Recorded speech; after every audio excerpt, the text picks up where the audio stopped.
حضرت علی کرم اللہ وجہہ کے 10 اقوال جو سوچ اور زندگی کو بدل کر رکھ دیں گے۔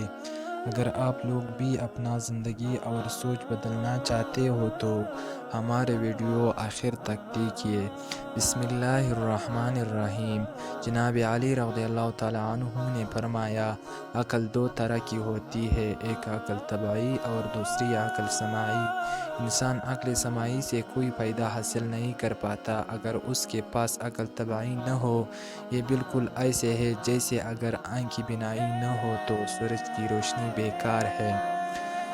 جناب علی کرم اللہ وجہہ نے فرمایا، جب تک کوئی بات تیرے منہ میں بند ہے تب تک تم اس کے مالک ہو، اور جب تم اسے زبان سے ادا کر کے منہ سے نکال دیتے ہو تب وہ تمہاری مالک بن جاتی ہے۔ حضرت علی کرم اللہ وجہہ نے فرمایا، شریف کی پہچان یہ ہے کہ جب کوئی اس کے ساتھ سختی کرتا ہے تو وہ سخت ہو جاتا ہے، اور جب کوئی اس کے ساتھ نرمی سے بات کرے تو وہ نرمی سے جواب دیتا ہے، اور کمینی کی پہچان یہ ہے کہ جب کوئی اس کے ساتھ نرمی سے بات کرے تو اس کا جواب سختی سے دیتا ہے، اور سختی سے بات کرنے والے کے سامنے ڈھیلا پڑ جاتا ہے۔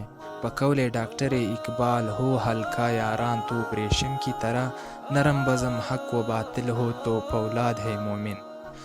حضرت علی کرم اللہ وجہہ نے فرمایا، جب کوئی کسی دوسرے آدمی کے عیب کی تلاش میں رہتا ہے تو ایک وقت آتا ہے کہ اسے اس کا کوئی نہ کوئی عیب مل ہی جاتا ہے۔ شرع خدا کا فرمان ہے، جو شخص جان بوجھ کر گمراہی کا راستہ اختیار کرے اسے کوئی راہ راست پر نہیں لا سکتا۔ حیدر کرار نے فرمایا، کبھی اچانک تمام کام درست ہو جاتے ہیں اور کبھی طلبگار ناکام رہتا ہے، اور میں نے اللہ کو اپنے ارادوں میں ناکامی سے پہچانا۔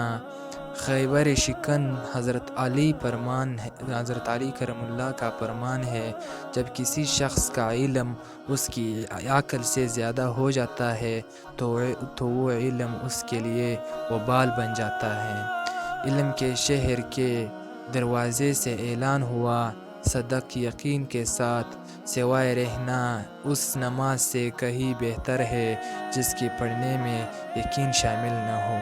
امام علی کا فرمان ہے، جب عقل کامل ہو جائے تو کلام کم ہو جاتا ہے اور آدمی اکثر صحیح بات کرتا ہے۔ ایک شخص نے جناب علی کرم اللہ وجہہ سے سوال کیا، انسان مختار ہے یا مجبور؟